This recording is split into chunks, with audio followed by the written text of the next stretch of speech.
We only pay attention to our health when something goes wrong. But by the time something goes wrong, it's usually too late.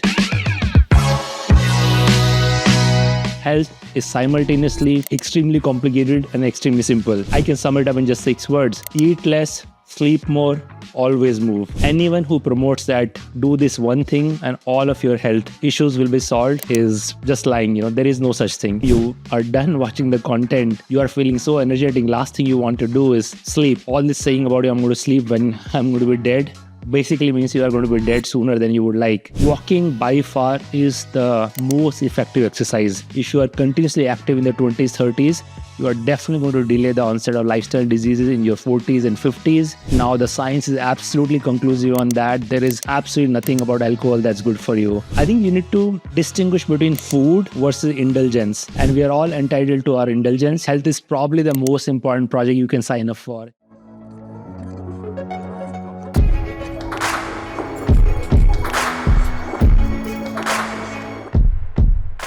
Hello, I am Mukesh Bansal, founder of Mintra and CureFit. In today's episode, we are going to talk about Hacking Health, which is the health book I published last year. We are just now releasing the paperback edition. I thought it'll be a good time to revisit the key themes in the book. Health is obviously so important for all of us. There's a quote I read a long time ago: is if you don't take care of your body, where do you intend to live? The, it's surprising that health is so complicated. you know Ideally, health should be very easy. We are all born with a healthy body, and whatever decline that happens should happen with age in much later years. But the way modern lifestyle is that all of us struggle with health in variety of ways. Health issues start for some people in their teen years, in early 20s, in mid 30s, and so on. I've always wondered and puzzled about why that is the case. Why shouldn't health be very easy? Well, after thinking about this for a long period of time, researching it deeply, visiting all parts of the world, reading literally hundreds of books over 20 years, I've realized health is simultaneously extremely complicated and extremely simple. You can choose which version you want. If you want the simpler version, it is very simply, I can sum it up in just 6 words: eat less, sleep more, always move. That's it. If you can manage to sleep more, which is 7 to 9 hours a day, eat less, limit your eating to a limited window, and just don't consume excessive calories, and always move, by which I mean just be active throughout the day. I think by and large, your health will be fine, barring any genetic issues and so on, and age related declines. But then, if you want to understand a complicated version, you have few choices. You can listen to rest of this podcast, you can read my book Hacking Health, or you can read hundreds of books that I mentioned uh, in the book, because that's the kind of research me and my team did, so that we can truly understand what is a modern understanding of health, what do we know about health, why health is so challenging, and what can we do about it. There are numerous hacking health that we have mentioned in the book.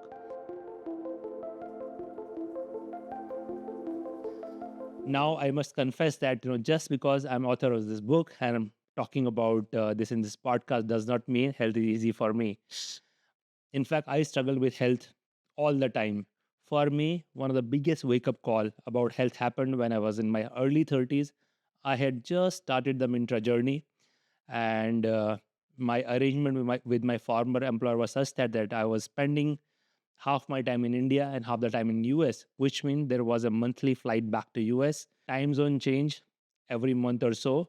And after doing that for 6 months, I in the end ended up in an emergency ward with a meningitis, which could have been pretty serious. Fortunately, it turned out to be a simpler variety, and I was over it.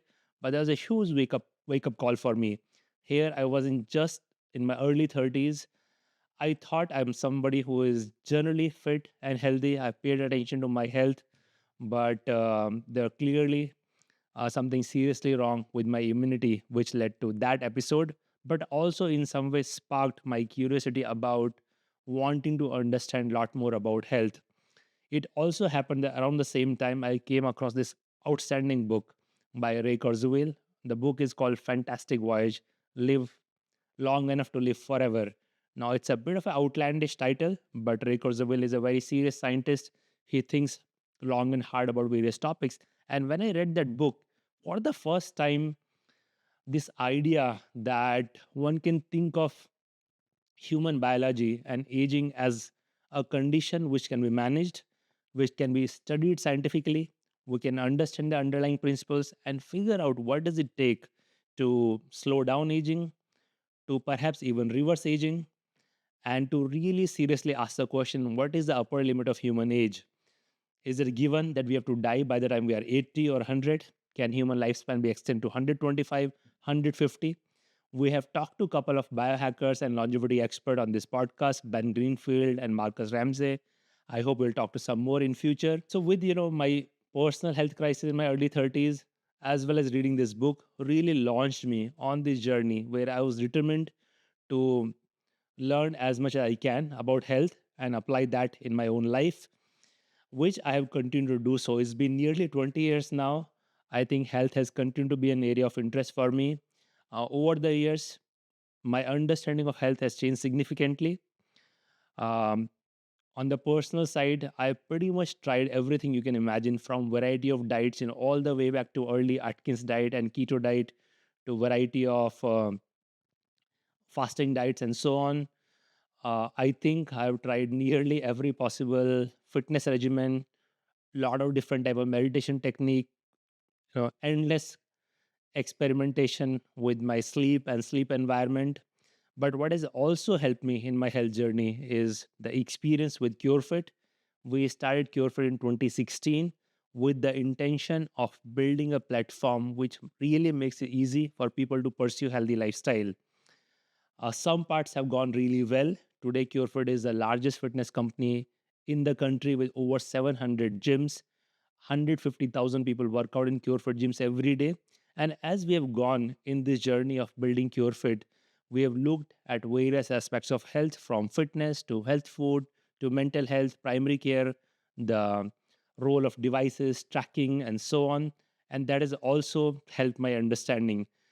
So, in this book, in some ways, I've combined my own understanding through experimentation on myself, as well as a journey of building CureFit. But one of the things I can say right off the bat is, despite all that understanding, all that effort, I think in modern day, pursuing healthy lifestyle is not easy. At some point, you have to make a choice whether health matters to you or not. If it matters to you, you'll have to treat it as a serious, ongoing project, which will require a lot of effort. As I'm recording this podcast, I realize I've gained few kgs while I was traveling to US few weeks ago, and and I was just wondering, why is it that it's so easy to gain weight and so hard to lose weight? We did an episode with Santosh earlier on weight loss as well, and that the truth is that losing weight is just hard for anyone. It doesn't matter who you are. You can be a doctor or longevity expert or a biohacker. Losing weight is not going to be hard. The way our bodies are designed is that whenever we have access to additional calories, the very deep seated triggers in our body automatically kicks in, which want to hold on to excess calories in case we are going to run into low calorie situation in future. These are circuits which have evolved over millions of years through struggle for survival in the wild, where access to calories was never given, and hence we develop these very sophisticated capabilities to detect when there is available to access calories. We have evolved this mechanism where body will automatically start storing excess calories. That's why we have the ability to store fat. We have incredible capability to where we can add tens of kgs of fat. Now that was not designed so that to cause weight related issues or aesthetic issues for us. It was designed so that we can store the excess calories, so that when the winter comes, when calories not easy to find, we can just release the calories slowly from the excess body fat, and we'll be able to survive through long winters, periods of lack of sufficient calories. These mechanisms worked really well for us in the wild, but today in the environment that we live in, a lot of these capabilities have in some ways become a handicap for us. So first thing I want to emphasize that you need to make a choice. Is health important for you or not? A lot of us take many things in our life seriously. People take their jobs very seriously. We show up every day, we put in 40, 50, 60 hours. Some people take their productivity very seriously. You work at it, you are looking for next productivity hack. If you have any hobby, you take it seriously. You show up every week, you do classes, you go through video lessons, you experiment. People take their cars very seriously. You will send your car for service every 6 months or so. But many of us, unfortunately, don't take our bodies and mind that seriously. We only pay attention to for our health when something goes wrong. But by the time something goes wrong, it's usually too late. So one of the key messages of this book is pay some attention to your health. Um, and paying attention means a lot of things. You can try to understand how your body works. The more you understand, you will be able to assess why some things work, why something doesn't work, why something may or may not work for you. In health, other thing we realize that there's very little size fits all of our bodies are very unique. We have very unique history, unique background, unique cultural context, a very different set of habits that we have acquired over a period of time. And therefore, anything that may or may not work for you has to be highly personalized. That requires taking a lot of interest, learning about the science of health, and then experimenting. There are countless advice, tools, hacks that are available. There's a lot that I cover in this book and we'll talk in this episode. A lot more available on internet. There are a lot of health experts, with different advice. But one thing I must also caution, there is anyone who promotes that do this one thing and all of your health issues will be solved is just lying. There is no such thing. Health, I wish, was that easy, where you can just follow one advice, one hack, and take care of everything. But it's not going to be. I think it's also not going to be static. Our bodies change with age. We are different people in our 40s than compared to our 20s, and therefore, what works for us in 40s is not same as what worked for us in 20s, and it will not be same for us when in 60s. So it's a continuous work in progress. By taking interest in this area, by doing experiments, taking note of what works for you, what doesn't work for you, you can create your own personalized templates. As we discussed earlier in the habits episode, if you are able to translate some of the insights into habits, so it becomes autopilot ingrained behavior, you'll be able to repeat these things time and time again. And through the magic of compounding, you will be able to see the benefits show up in your own health. One of the first thing I did in the book was to trace the history of our understanding of health. 400 years or so, no one was really paying attention to health because there was no concept of lifestyle diseases. Uh, Very rarely you'll find somebody with weight issues. In fact, people had reverse issues, which is not enough access to calories and starvation, famine. That was more of a regular issue than having to issue of how do I lose this extra 5 kg. There were very few cases of diabetes, very few cases of hypertension or heart diseases. And if you even today, when people who study health, they go back to uh, tribal societies in various parts of the world, they are shocked to see that very few cases of lifestyle diseases. There is something about modern lifestyle which is at the core of the health epidemic that we are all facing. It's been on the rise. India, we have seen that just change over one generation. Those of you who are 40 or older can probably recall the time from 70s, 80s, 90s when India was by and large a poor country, which means we had access to 3 meals a day, but really not much to junk, not much to munch around all day. There's very little nightlife. There are obviously no cell phones or social media or throughout the day content that we had access to. We had no fast food chains.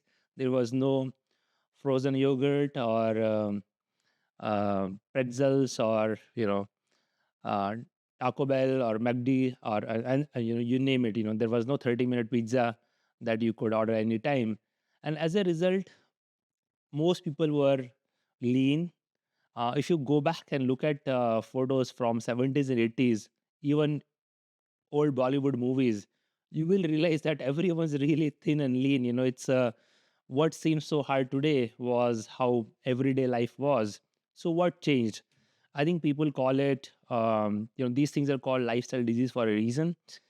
While capitalism has enabled some kind of abundance for most of us, what comes with that abundance is also abundance of food, abundance of lot of temptations throughout the day, a lot of addictions that we slowly acquire. We are not aware of it.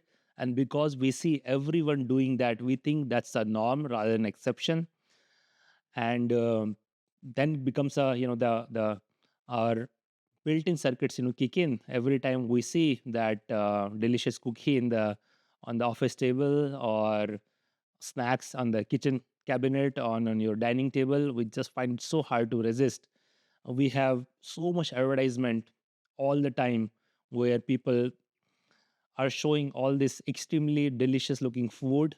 In fact, if I go on a tangent and talk about the food advertisement, it's incredible, the length that food advertisers go to make their cookies look, creamier than even the real thing. Sometime for white milk or cream, they will use paint instead because it has a different consistency, and on the film it will look a lot more appealing.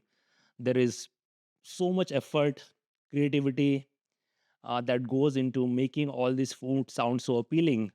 If you look at ads for something like Snickers, the hungry kya, they're positioning that when you feel hungry in the afternoon, which first of all, you're not supposed to feel hungry. There's no reason. If you have had a good lunch, you can easily survive on that till evening, or if you choose to for next 5 days as well, because we have so much extra fat in our body. But these ads tempts us, they condition us to crave for certain things.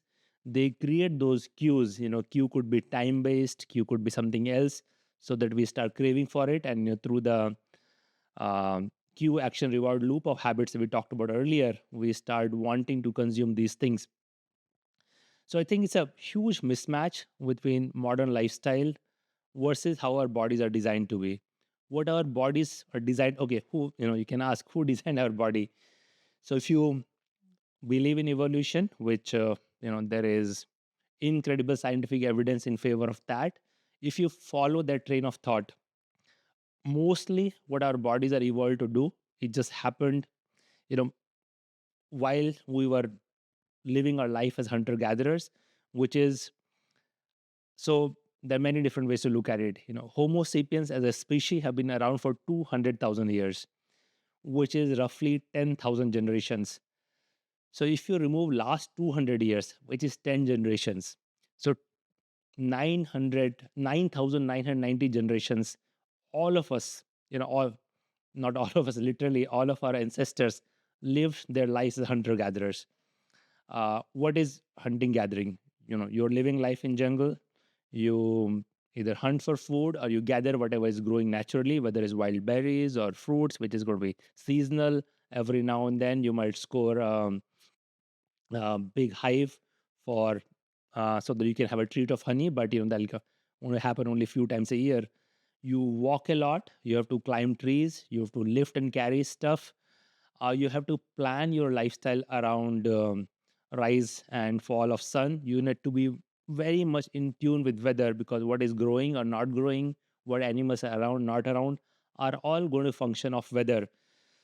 So we evolved to be very much in tune with weather, uh, understanding seasonal patterns, understanding circadian rhythms, understanding the huge variety of food which will just naturally grow on plants.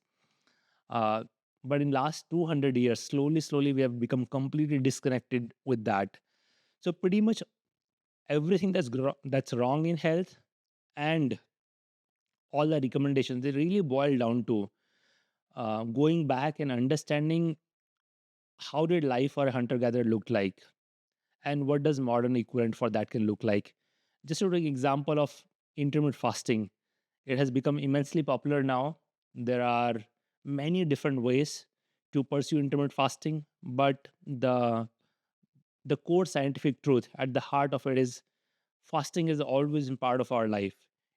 Today, if you go to jungle, if you look at how animals live their life, no, they can't order in food to be delivered in 30 minutes. Some days food is available, some day food is not available. Same for tribal societies. It's whether they have access to food or not is subject to many different conditions, and there are going to be days where just not enough food is available. So if we recognize that historically, evolutionary, we were just used to fasting every now and then. Now, at that time, fasting was not by choice, but it was a fact of life. Recognizing that and practicing in our everyday life, whether it's through daily intermittent fasting or longer period of fast, or observing various religious practices, which have all incorporate some kind of fasting protocol in how the rituals are designed. We are tapping into exact same biological machinery which we have had all along. Same thing goes for um, spending some time in sunlight. Huberman Labs podcast has become immensely popular. I personally watched over 100 episodes of that, and I think it's a great asset and resource if you have that kind of interest and curiosity about how our health works. It's everything in Huberman Labs is science based. Dr. Huberman does very deep research what modern science has to say about very nuanced aspects of health. He has talked about this again and again that what a critical role morning sunlight plays in establishing our circadian rhythms. Now, we all know the duration of the day changes from month to month. Days are much longer during summer days and much shorter during winter days. When we watch morning sunlight, we get cues about what time of the day it is.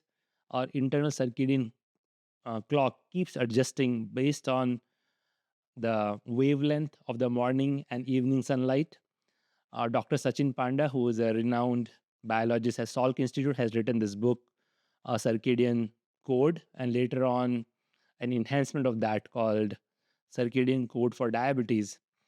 He also acknowledges the role that circadian rhythm plays and the environmental cues, which is natural sunlight and not artificial light, which helps in regulating that. The wavelength of morning sun is very different the wavelength of setting sun, and both gives us cue when it's time to wake up, be energetic, pump in some cortisol so that we are feeling ready to go versus slowing things down, trigger release of melatonin, which is an important hormone for starting our sleep routine in the evening. Uh, Now, again, it goes is something which was very natural for life in the wild. There was no natural light. There is no switch we can turn on to have access to fluorescent white light. Throughout the night, if we choose to, till early morning hours that many people today are used to. We had no choice but to work around when the natural daylight was available, and our biology is very deeply conditioned to that, um, and many such things.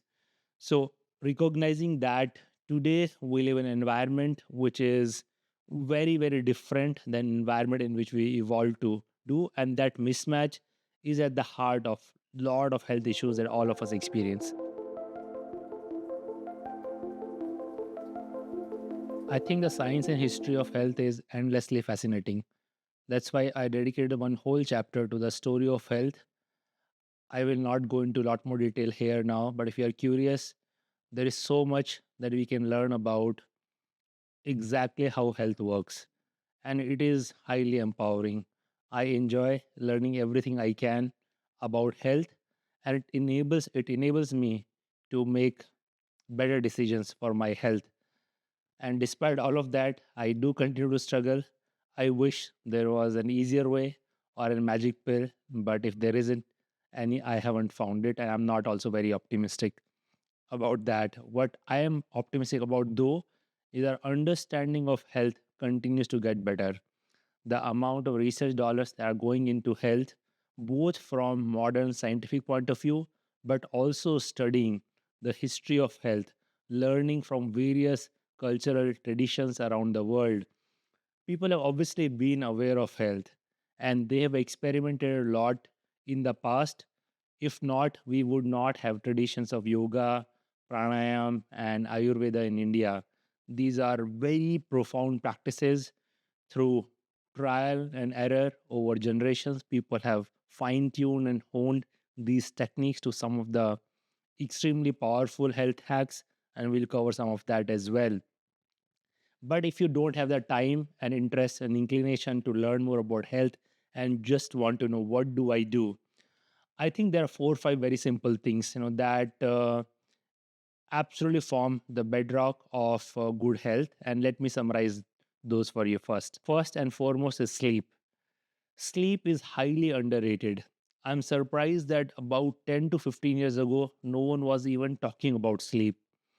I never recognized that sleep can have such profound impact on health. One of the really pioneering book in this space is Why We Sleep by Matthew Walker. When the book came out 10 years ago, it was an eye opener for a lot of people.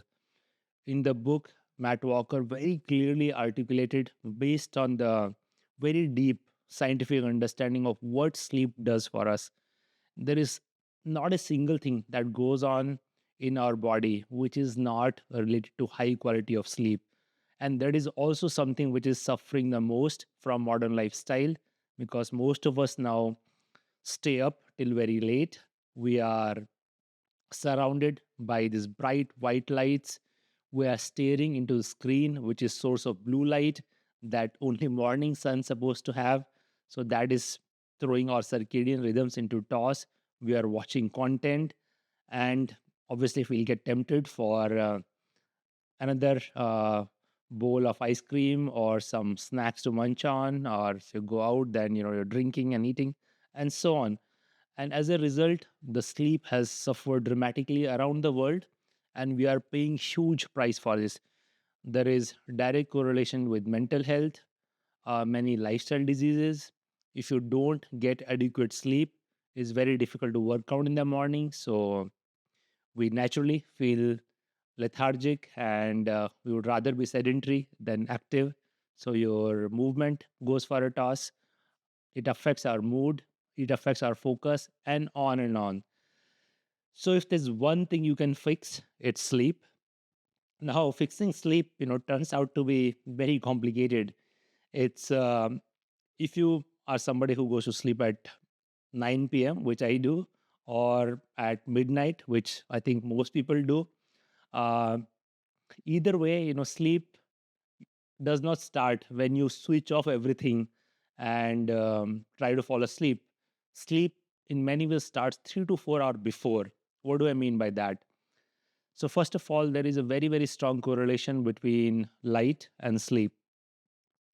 If you go back to earlier lifestyle, the when the dusk will set in, there's hardly any light other than what very faint dim light of stars and the moon.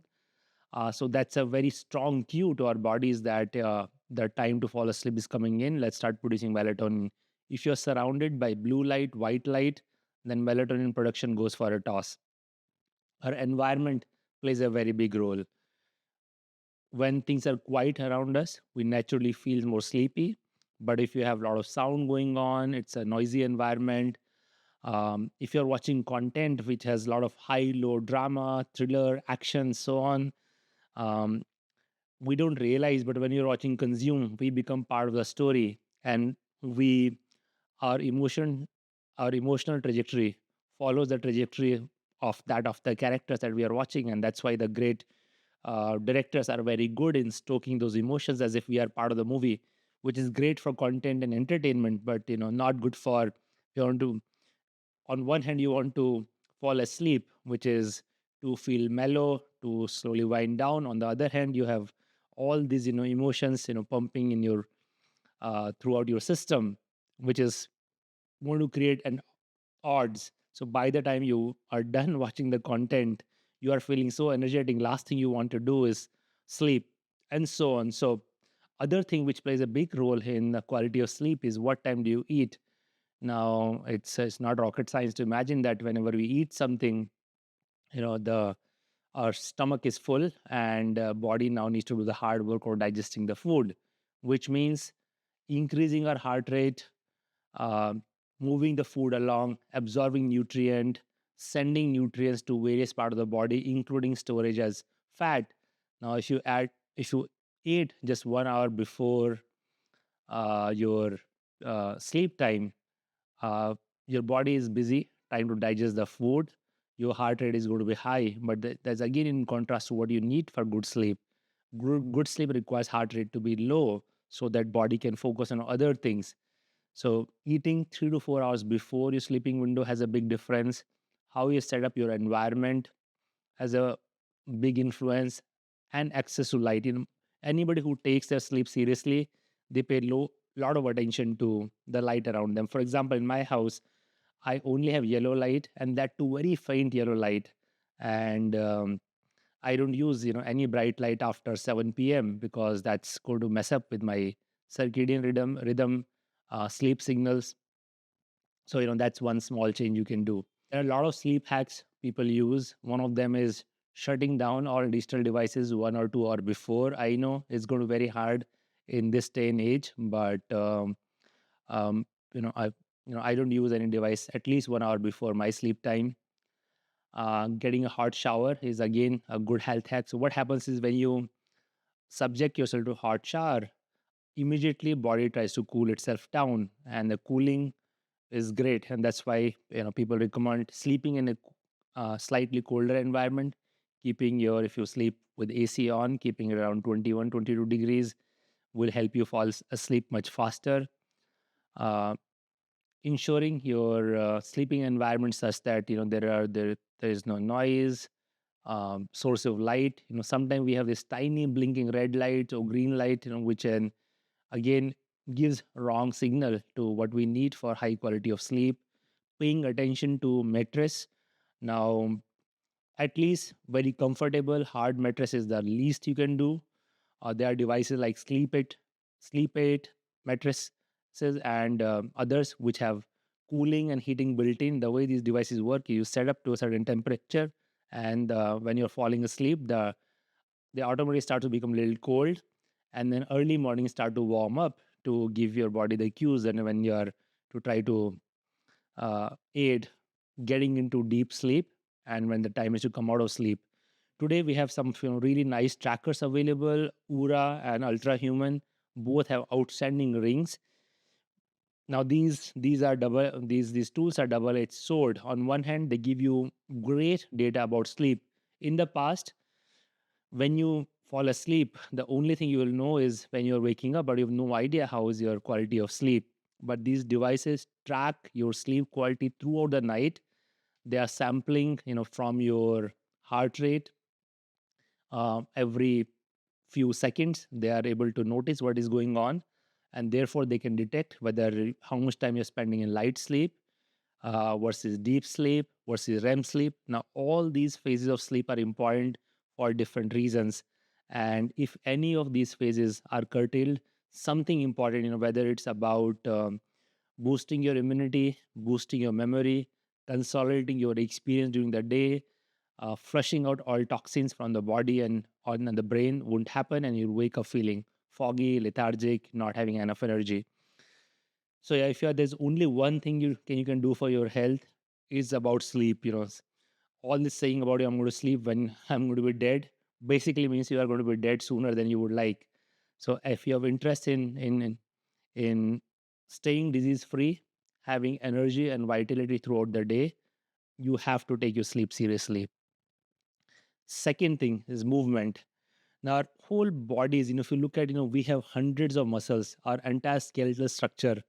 Why did we evolve, with this complicated body? If our brain is just in our skull and digestive system in the stomach, why do we have all these muscles and arms and limbs? It's to enable locomotion, movement. If you're going back to hunting gathering society, it's impossible to survive without movement. You have to be continuously on the move to find food, to run away from predators, to shift your where you're staying seasonally and so on, lifting stuff, carrying stuff, and that's what our bodies are designed to do. One of the key principles around bodies is use it or lose it.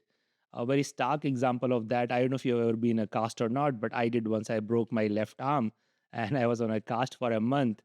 And when the cast was removed, I was shocked. It was basically just bone and skin, all the muscles were gone. I did not understand at the time, but it's very simple, principle: use it or lose it. Bodies are highly efficient. They're continuously on the watch for what is being used, and they will spend energy in improving that. But something is uh, not being used, body will almost use it as a food. So when you have a cast and the muscles are gone, it's because the rest of the body has consumed that muscle as calories, and it sees no need to maintain extra muscle, which is expensive. So hence, all kind of movement, figuring out ways to engage all parts of your body, all muscles. That's the principle behind any exercise regimen. When we look at, let's say, a simple example of bicep curls, when we take a heavy weight and are curling, what's happening is giving signal to our muscle and the brain that this muscle is going to be used. We are putting some extra strain on it, and then when the body is repairing itself, it will strengthen that muscle ever so slightly. So next day it is slightly better than the day before. That is a principle that all bodybuilders leverage to exert control stress on a particular part of the body, so that when the repair mechanism kicks in, it's going to strengthen that part. And after a while, you might have some muscles you can flaunt if that's your thing. But building muscles per se or bodybuilding is not the end goal. The end goal is to have a movement regimen which ensures that, first of all, you're walking a lot.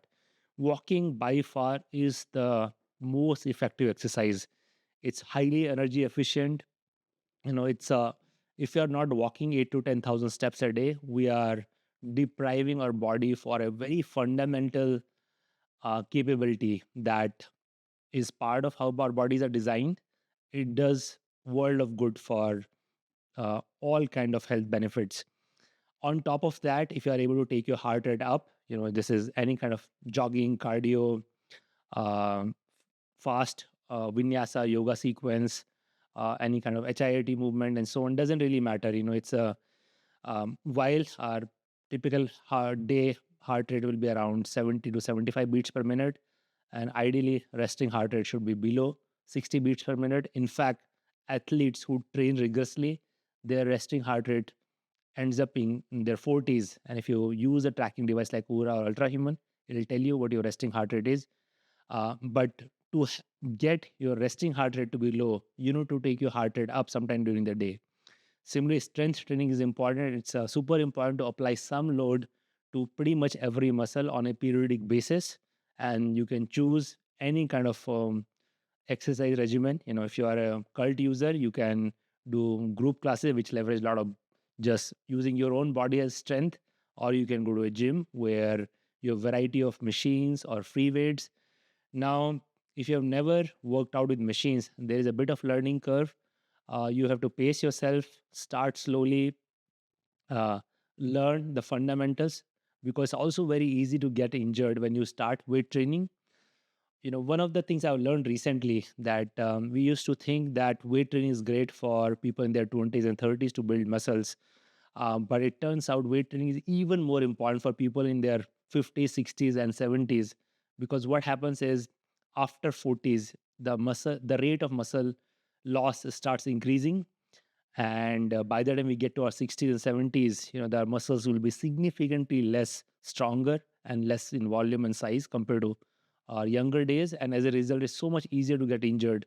One of the most terrible thing that can happen to somebody in their 60s or 70s to have a fall and break a bone. And by the time your bone gets quite brittle, so the fractures are not like benign hairline fracture that the youngsters get, but it's literally cracks into multiple pieces, which often requires surgery, putting a metal plate, and so on. Now, all that can be avoided if you continue to strength train, lift some weights. If you have never done so, you should start with a personal trainer so you learn right way to indulge in strength training, slowly build it up. but the health benefits from strength training are incredible. In fact, it'll go give huge dividend as we get into our older years. This is another thing, I should emphasize that usually people have a lot of wrong notions about who is exercise for. While a lot of people take on exercise in their 20s and 30s, mostly motivated by aesthetic reasons, and there's absolutely nothing wrong with that. There is no doubt if you work out regularly, you look great, you feel great, which is even more important. But what you're also doing is you're building a very strong base for your older years. If you are continuously active in the 20s, 30s, you are definitely going to delay the onset of lifestyle diseases in your 40s and 50s. You are going to be a lot more healthier, independent, self-sufficient in your 60s, 70s, even 80s. That's another big realization of modern health. This distinction between the idea of health span and lifespan. Lifespan is how long you're going to live, but health span is how many healthy years you're going to have. Most people almost take it for granted that you will have some lifestyle disease in your 50s onwards, and you will be on few different pills for managing different conditions, but it doesn't have to be that way.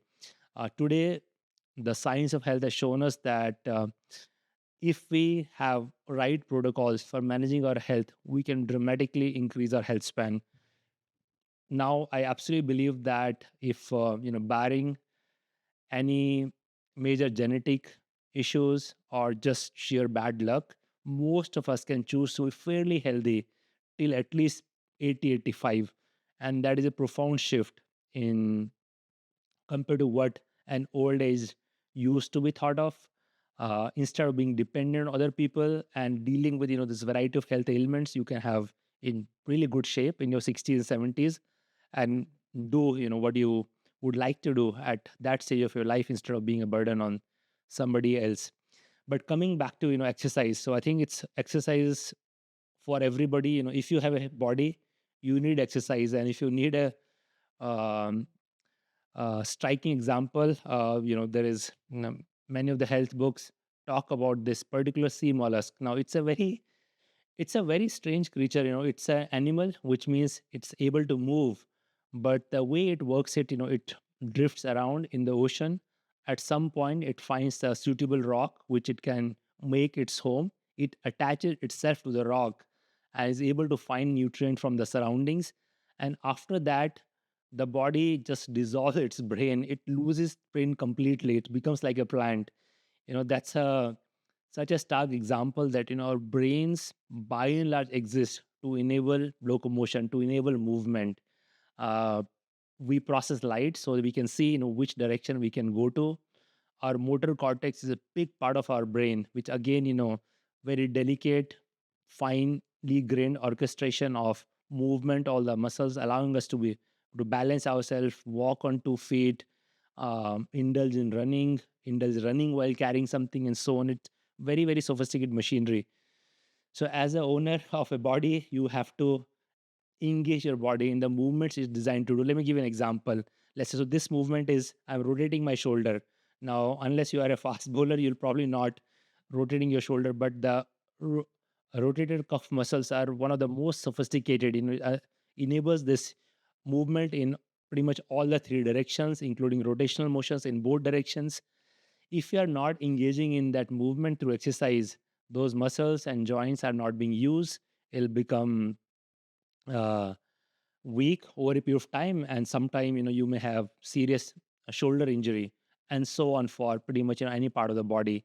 So keeping use it or lose it principle in mind and engaging various parts of your body in some kind of movement on a regular basis will do wonders for your overall health. Third critical aspect of health beyond sleep and movement is obviously what we eat. It is said you are what you eat, and I think that's literally true.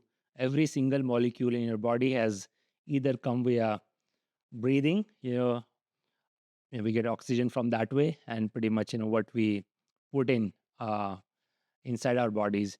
Now, food has somehow become this massively confusing thing. Everyone has an opinion about what's right for you or not. What are the good foods, bad foods? Fat diets keep changing. There are various superfoods and so on. and it is complicated. But I think it's also needlessly complicated.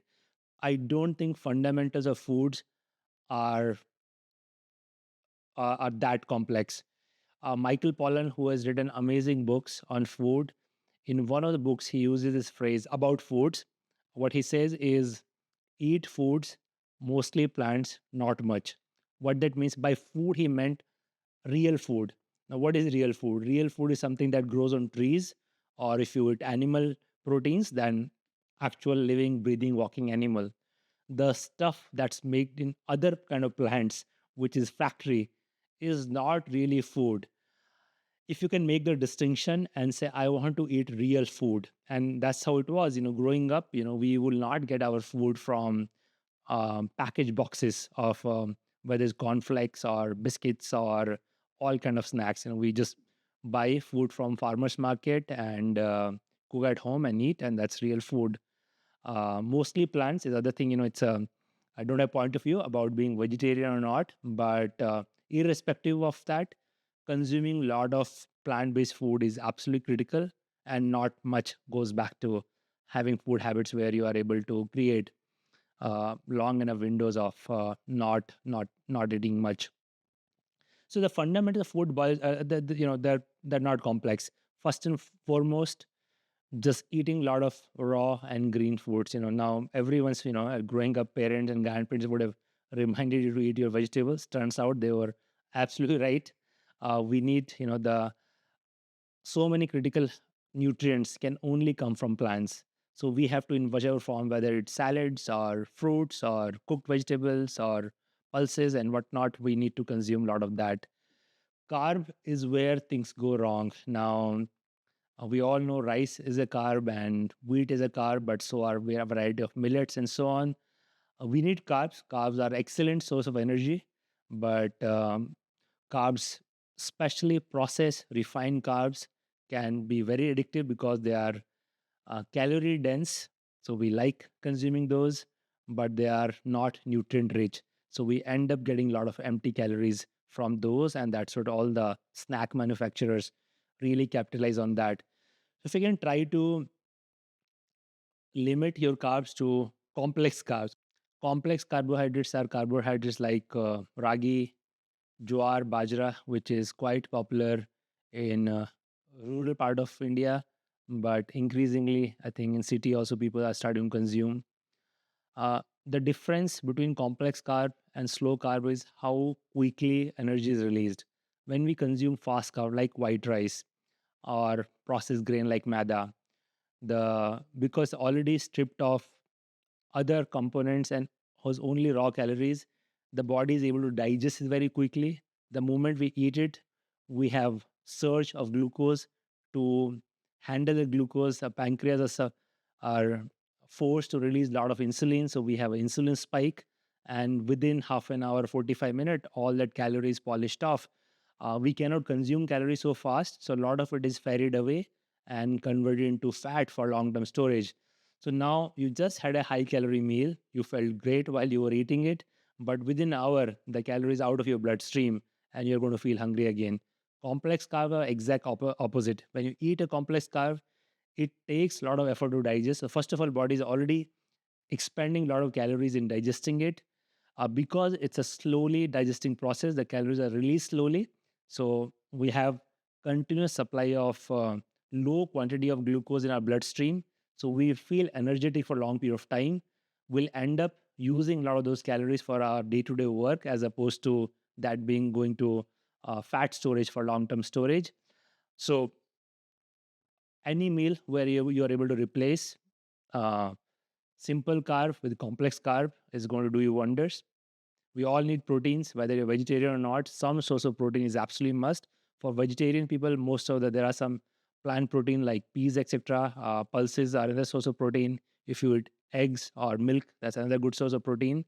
And of course, we are non-vegetarian, then a lot of white meat is great source of protein. But we absolutely need there are 22 amino acids. We need all of those for variety of key processes inside body related to building muscles, boosting immunity, and so on. Let's also talk about timing window.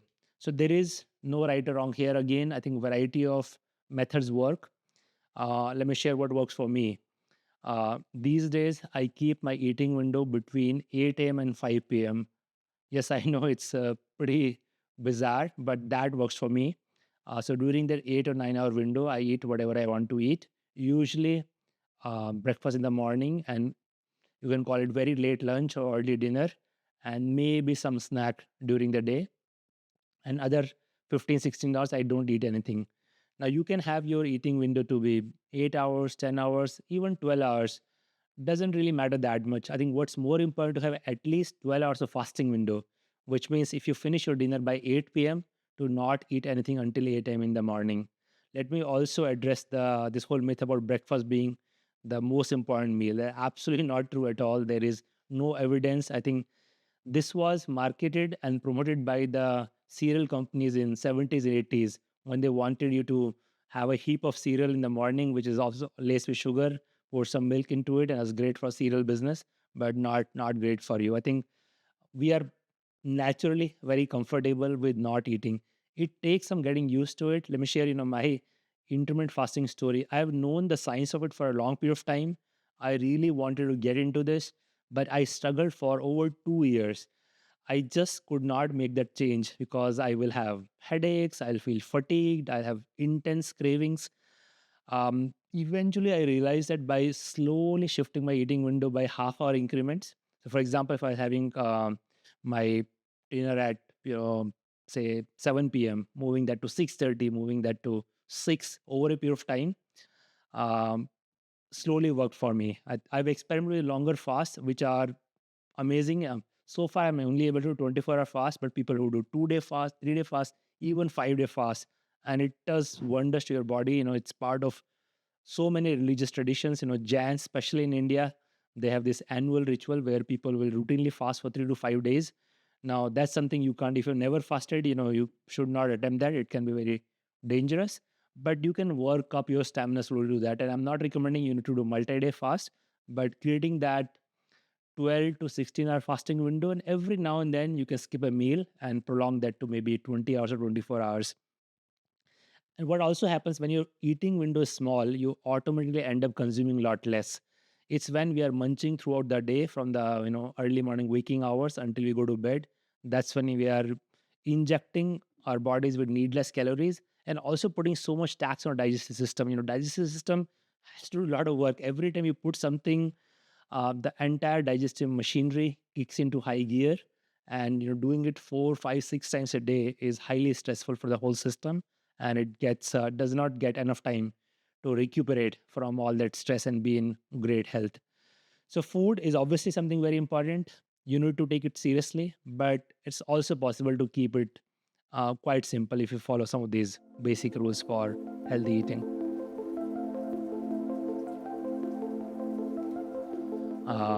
Other, some myths around food, things that people are really confused about. So let's talk about alcohol. So alcohol also has calories, but they're absolutely empty calories. It's you know People used to think that certain kind of alcohol might be good for heart health and so on, something that's promoted by wine industry. But now the science is absolutely conclusive on that there is absolutely nothing about alcohol that's good for you. I'll talk about indulgence in a second, and it's we can park it in that category. But as far as health is concerned, um, the less you drink, the better. I used to like drinking wine for a while, but 2 years ago I stopped drinking. I feel so much better as a result.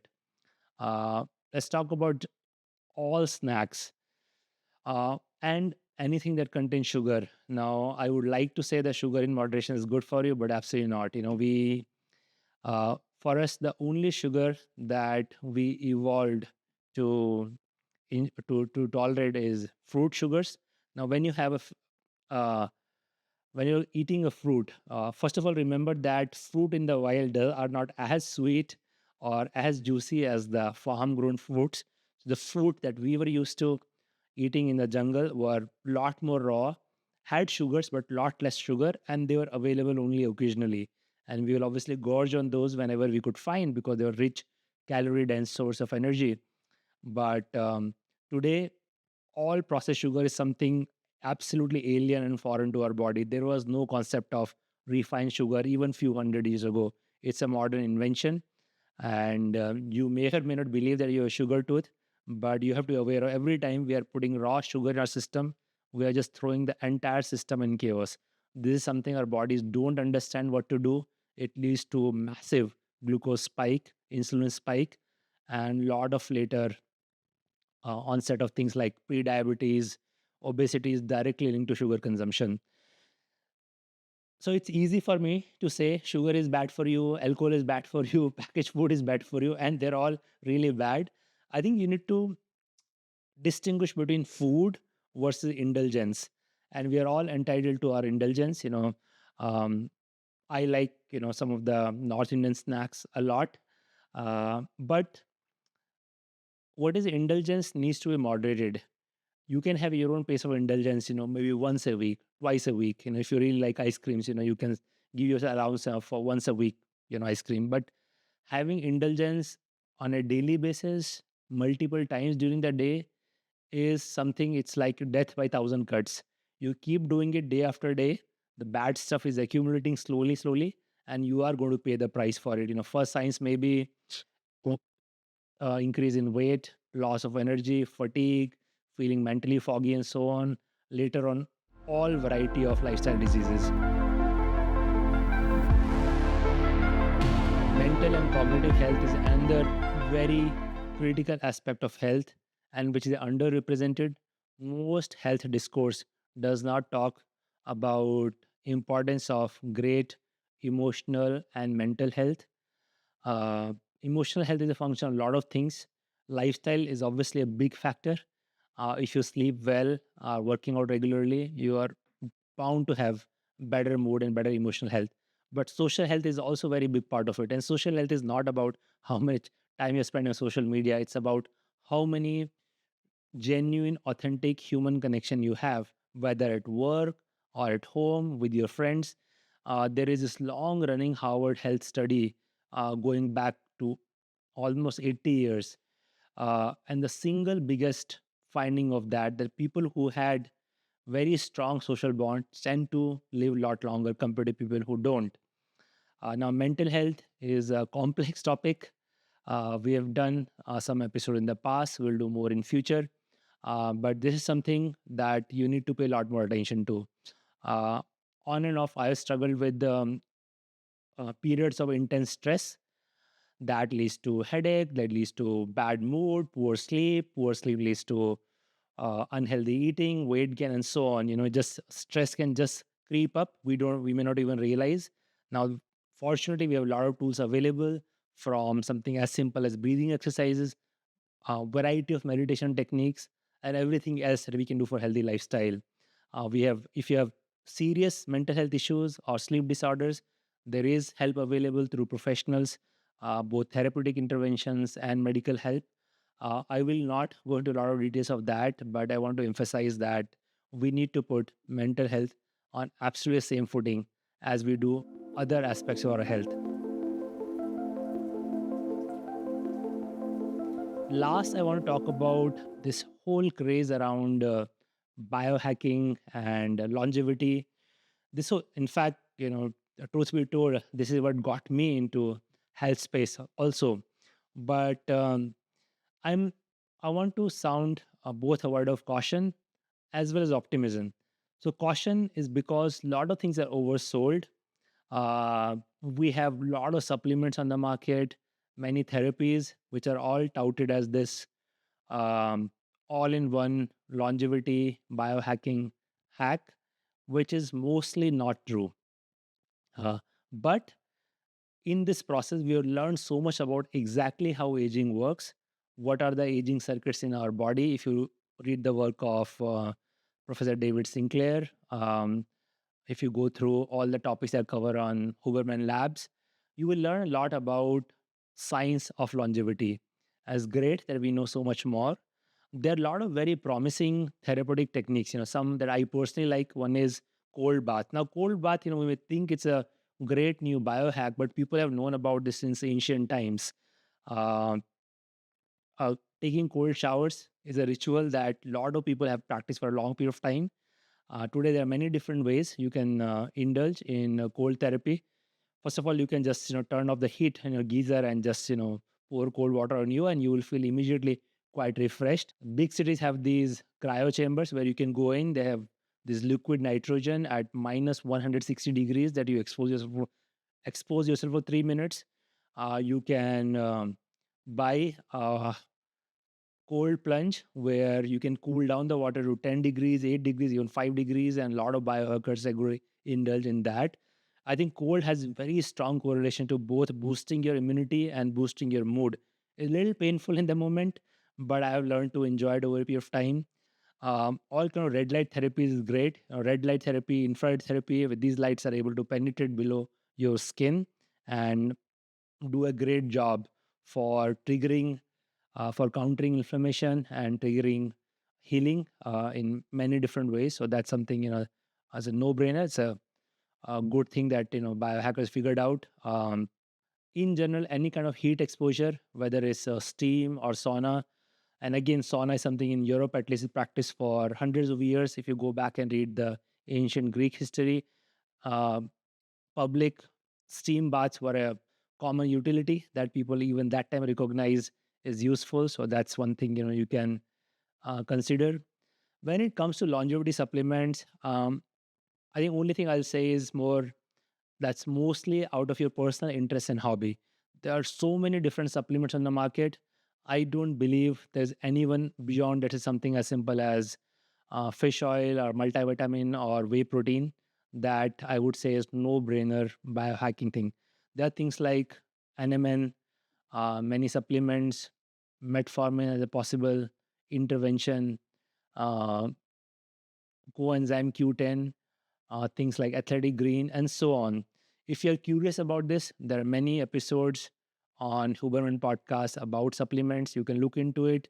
But my suggestion is first inform yourself, try to read up on the science of it, read all the reviews, only go with reputed brands, and most importantly, see what happens when you consume those things. If you feel any change, good or bad.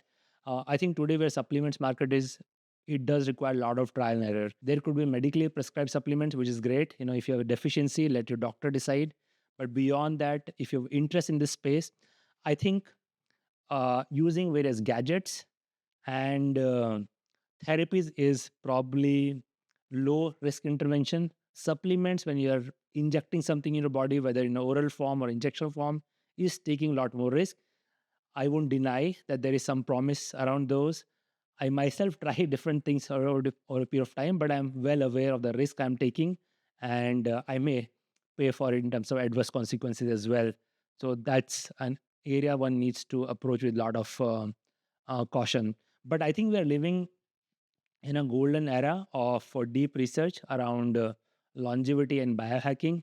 We have a lot of self-styled biohackers, which do all these experiments and are sharing publicly. There are a lot of labs around the world which are taking human longevity as a serious subject of study, and as a result, we are continuing to understand better and better about why we age, how we age, what changes. Recently, the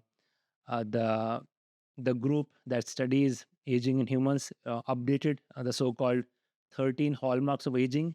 These are 13 different indicators of what happens and what is the difference between a 30-year-old versus 60-year-old. And you can read up about all those hallmarks of aging, which is good.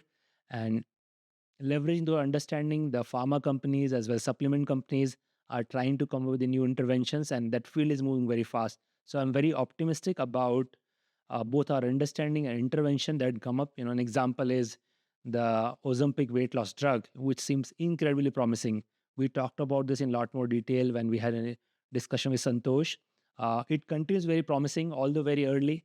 Love to see over next 5 or 10 years, how does long-term impact of Ozempic plays out. But it can be one miracle pill which not only helps with weight loss but various other positive side effects, which is good for a change, because generally we see these negative side effects.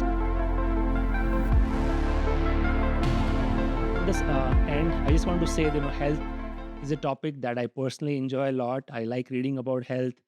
I like experimenting with different therapies, different food, workout protocols, recovery protocols, whatever I've learned about my health journey and science of health. I've tried to summarize in the book Hacking Health. If you're intrigued by this episode and want to learn more, do definitely check out the book. But there are also a lot of outstanding resources on the web. And in the show notes, we'll share all the useful links and the books that I personally enjoyed learning from about the health journey. Um, in the end, let me just say that health is probably the most important project you can sign up for. It is a project, it's not easy, it will require sustained effort over a period of time, but I can't think of more worthwhile project. The return and dividend from investment of health will not only help you with everyday vitality and mood, but it will also show up in the quality of your work, how much time you have for your productive years, how you interact with other people, your social health and emotional health. So, hopefully, you found some useful tools in this episode as well as inspiration to keep going deeper into your health journey. Thank you.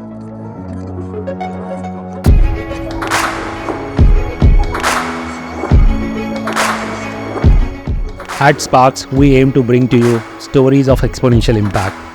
We share in depth analysis of what goes behind success stories. If you find our conversations interesting, you can join us by subscribing to our YouTube channel. You can also listen to SparX on Spotify, Apple Podcast, or any other audio platform of your choice. If you have any suggestions on who we should invite or what topics we need to cover, just let us know in the comments. We are always listening, looking for ways to improve, and keep getting better as we go along.